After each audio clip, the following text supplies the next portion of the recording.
2. Escrevendo o seu livro. Daqui para frente vai mais rápido. Escolha seu processo de escrita, ferramentas úteis e ilustrando o seu livro. Escrevendo o seu livro. Escolha o processo. Você vai escrever por capítulos, por cenas, por cronograma semanal. Você vai escrever todo dia um pouquinho sem pressão? Eu prefiro isso. Escrever todo dia um pouquinho sem pressão, porque a grande maioria aqui trabalha, tem uma vida, é casado, tem relacionamento, tem pessoas para interagir, então você não está o dia todo sentado para escrever livro. Você tem outra vida rolando, enquanto isso você está escrevendo. E aí eu gosto da estratégia de um pouquinho todo dia, sem pressão. Coloquei aqui embaixo uma média assim, bem alta assim para você saber, ó. Um livro de romance tem em média de 300 a 400 páginas. Acompanha. Com 15 a 50 capítulos, geralmente. Um capítulo geralmente tem entre 10 a 20 páginas. Escrevendo 5 páginas por dia, a semana tem 7 dias na semana. 5 páginas por dia com folga, em uma semana você pode escrever um capítulo de 25 páginas. Isso dá um capítulo por semana. Nesse ritmo, em um ano, você pode escrever 1.300 páginas. Só que 1.300 páginas é um calhamaço, é um livro gigantesco, você não precisa disso. E essa métrica aqui também não é sempre que dá. Tanto é que eu botei ali, ó, alguns dias você escreverá 50 páginas e alguns meses você vai apenas ler o que você já escreveu. Então, não se cobre. A criatividade, ela precisa de repertório, precisa de tempo para você respirar, para você deixar o vento passar pela cabeça e você processar. Então não se cobre, mas se cobre um pouquinho para você ter uma meta ali diária e construir de pouquinho. E algumas ferramentas úteis que eu utilizei para o meu livro, menos essa de cá. Não, mito, eu não usei o ChatGPT não, porque na época não tinha ChatGPT. Tá, desculpa. Mas nós temos o Google Docs, que é o Word online do Google. Eu curto demais o Google Docs porque ele é online. Então você tá lá no trabalho, veio uma ideia, você dá um Alt Tab ali, ó. Ele é gratuito também. Microsoft você tem que craquear, você tem que comprar, né? Nem todo mundo sabe craquear softwares. E o Google Docs você consegue mandar para qualquer pessoa também, para ela ler. Então você está escrevendo, manda para alguém. Google Docs. ChatGPT para você corrigir. Você escreve seu texto bonitinho, manda. ChatGPT, conserta para mim as concordâncias. Ele vai lá, pipi. Gente, isso aqui, ó, rende um tempo, misericórdia. Canva para pré-diagramação. Por que eu coloquei pré-diagramação? Para impressão, o software que a gente usa para diagramação é o InDesign. Ele é específico para isso, ele tem uma paginação, ele entrega o arquivo já prontinho para imprimir, geralmente não tem problema. O Canva, dependendo, dá problema, porque nem toda gráfica aceita o arquivo do Canva para início de conversa. Então, ele é bom para quê? Ele é bom para você planejar seu livro. Às vezes você quer ver uma paginação, como é que vai ficar, você quer ver se o tamanho da fonte que você está utilizando, ela tá boa. Ele é bom para pré-diagramação. Tanto é que eu faço as grades dos meus quadrinhos, até o Caleb. Qual é aquele outro aplicativo que você falou que você usa para diagramação dos quadrinhos? Eu uso o Clip Studio. Clip Studio, olha aí. O Clip Studio não é gratuito. Uhum. Paga licença por ano, só que ele é bem completinho, dá para diagramar o livro como lá mesmo. E ele é específico para isso, né? Olha aí. Então, assim, tem a ferramenta que é específica para quadrinistas. Quando eu comecei, eu fazia os desenhos à mão. Então, eu fazia a diagramação na mão. Uma loucura. Só de pensar, o segundo não vai ser assim, não. Mas, agora eu fazia onde? No Canva. Eu jogava os textos, já imprimia no papel para ver. Não, essa fonte tá legal? Beleza. E aí, continuava. Para visualização, Pinterest. Então, eu quero gerar uma cena num castelo de gelo da Elsa. Aí você joga lá, castelo de gelo. Aí aparece um monte de imagens de castelo de gelo e você pega e faz. As paredes cintilavam com uma luz, parecia que uma chama bruxuelava. Ela brilhava por trás e se mexia das paredes de gelo. Você consegue imaginar melhor essa criatividade. E para organizar, eu encontrei essa ferramenta, mas eu nunca testei, que se chama Scrivener, que é uma ferramenta de escrita e organização de documentos e projetos complexos. E pelo que eu vi, ela é super utilizada e tem versão em português também. Técnicas de escrita. Conheça receitas de bolo que funcionam em livros de sucesso.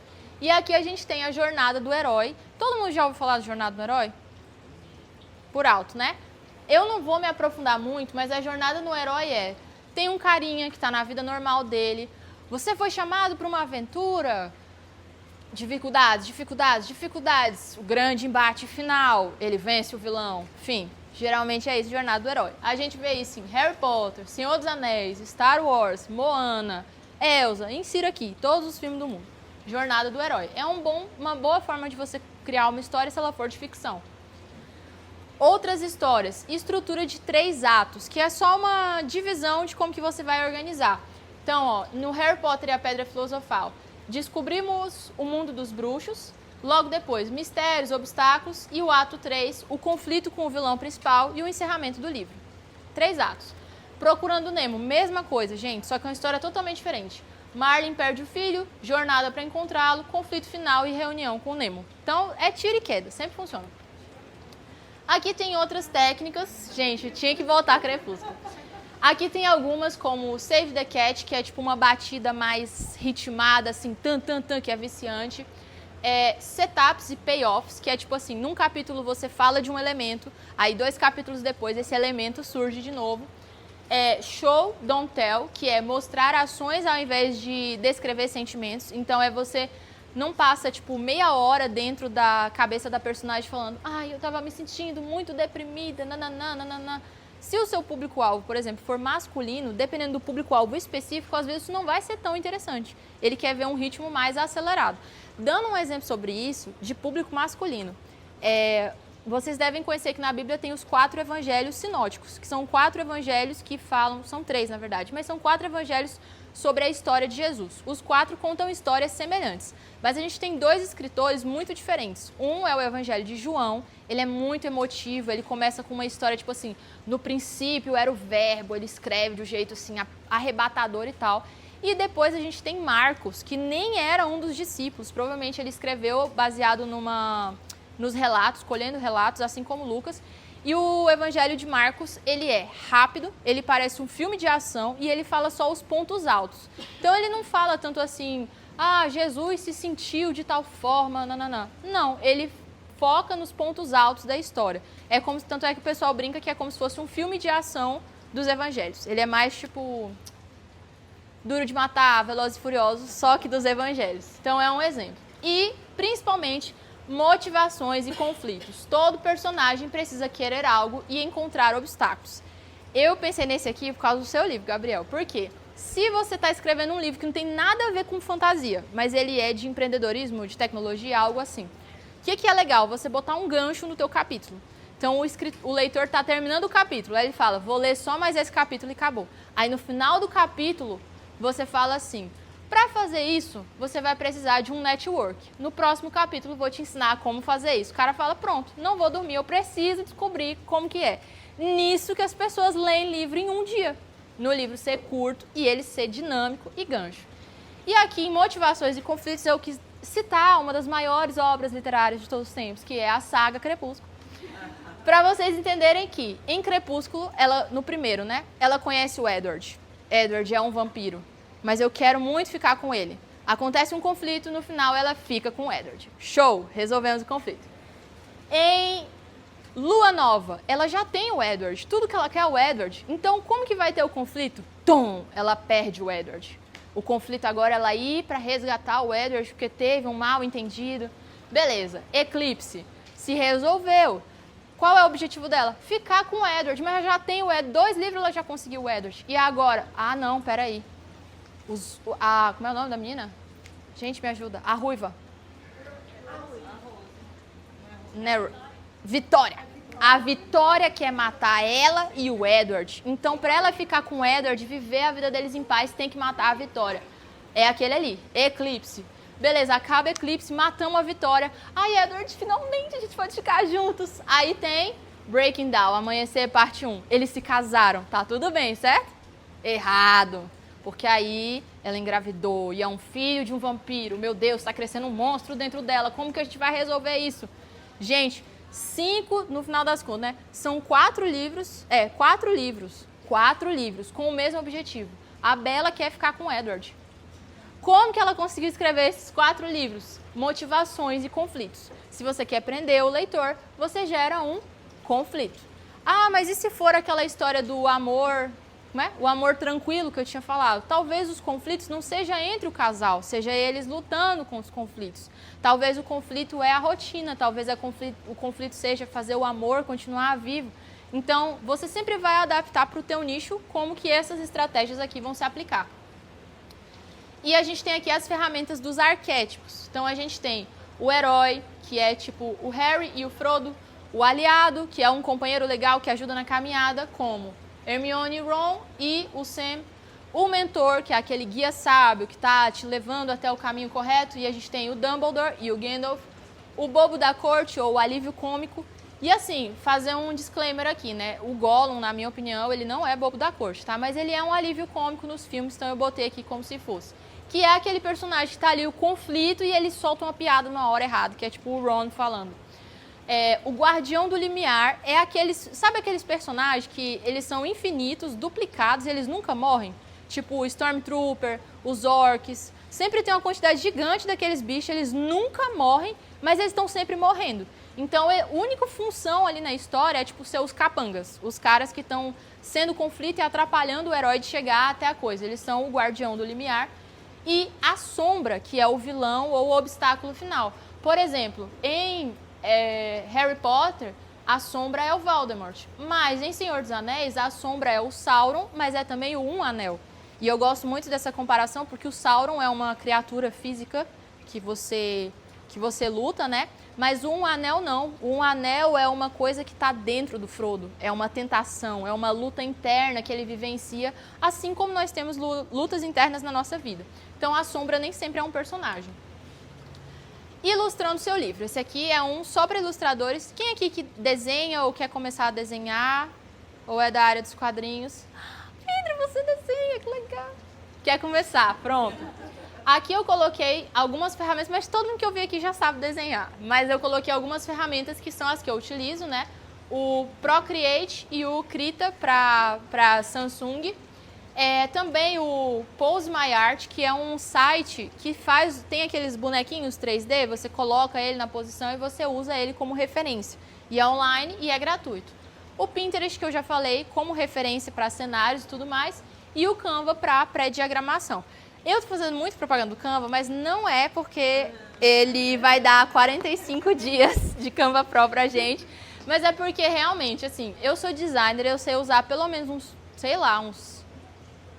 mais de 40 softwares de áreas variadas da minha vida, mas o Canva, ele sempre acaba vencendo pela praticidade, pela democracia, porque é acessível e porque qualquer pessoa consegue usar. Vou citar o exemplo da minha mãe. Quantos anos tu tem? 55 anos. A apresentação que minha mãe passou nas aquarelas foi ela que fez. Ela pegou... Era a tua primeira vez usando Canva, quase? Não, mas tu não usa o Canva todo dia, isso que eu quis dizer. Ela quase não usa a ferramenta e ela conseguiu construir certinho. Já tinha utilizado, enfim. Ele é uma ferramenta muito acessível e é por isso que, se você nunca utilizou, vale a pena você aprender a utilizar. Eu curto demais. Aqui eu coloquei como gerar imagens com o IA. Por quê? Eu entendo que nem todo mundo tem a habilidade de desenhar ou tem condições de investir em um ilustrador. Então aqui eu coloquei essas IAs não como você pensando num produto final, mas como uma referência para o seu processo criativo. Porque às vezes te ajuda você a imaginar a cara do seu personagem. E eu coloquei aqui 5 opções de locais onde você consegue gerar imagens com IA para, por exemplo, fazer capas. Então, por exemplo, aquelas imagens lá do início, essas 3 primeiras imagens foram geradas com IA. Esses livros, foi até engraçado, esses livros eles estavam na minha gavetinha também, e o propósito do workshop é tirar da gaveta. Mas eles estavam na minha gavetinha e eram livros que não tinham capa, só tinha nome. Então, eu falei assim, cara, eu quero mostrar isso de alguma forma, e aí eu criei. Todas essas capas aqui, elas foram feitas numa tarde, sentada, conversando com a minha mãe. Essas imagens aqui, as 3 primeiras, foram geradas em IA, e todas elas, incluindo essas 2 de cá, foram diagramadas no Canva. E eu estou usando isso como exemplo para vocês verem que, mesmo que você não tenha muita habilidade com software, super tem como você criar, mesmo que você vá contratar alguém para você criar como referência. Então, a gente tem a plataforma do Bing, que tem um plano gratuito e é 100% gratuito para usuários da Microsoft. A gente tem o Leonardo AI, que gera cerca de 30 imagens por dia, dependendo da resolução. A gente tem o Playground AI, que gera cerca de 100 imagens por dia, é muita coisa. A gente tem o FreePic, que é uma opção paga, mas que é um software que ele é especializado em gerar imagens de IA. Então você consegue até, o Gabriel até ensinou a gente a fazer, você coloca tipo 25 imagens do seu rosto, aí você manda, cria uma imagem de mim, Daniel, versão guerreiro poderoso com uma espada pegando fogo. Ela vai criar o teu personagem com essa cara. E no final aqui o Canva, no pacote Pro, ele também gera imagens de inteligência artificial e vocês vão ter 45 dias de Canva Pro. Eu tô muito merchandising, gente, sério. Olha, não precisava ter mudado, eu tinha botado já. Então aqui a gente tem as capas. Para gerar essas imagens, você faz o quê? Você vai lá no ChatGPT, você fala, chat, eu quero gerar uma imagem, mas eu não sei falar direito. Eu quero gerar uma imagem, aí eu dou essa primeira, uma guerreira olhando para o horizonte com o cabelo curto, long bob castanho. Ela veste uma armadura prateada e vestes azuis. Aí eu botei para o ChatGPT. Aí o ChatGPT traduziu aquilo para o inglês, que é a linguagem original que o FreePic usa, e aí ele transformou nessa primeira imagem. Aí eu falei, beleza, eu quero a mesma imagem, só que agora eu quero um personagem com cara de anti-herói, com cabelo ruivo, com vestes roxas. E aí nisso você vai construindo a história. É um exemplo aqui do que você pode fazer.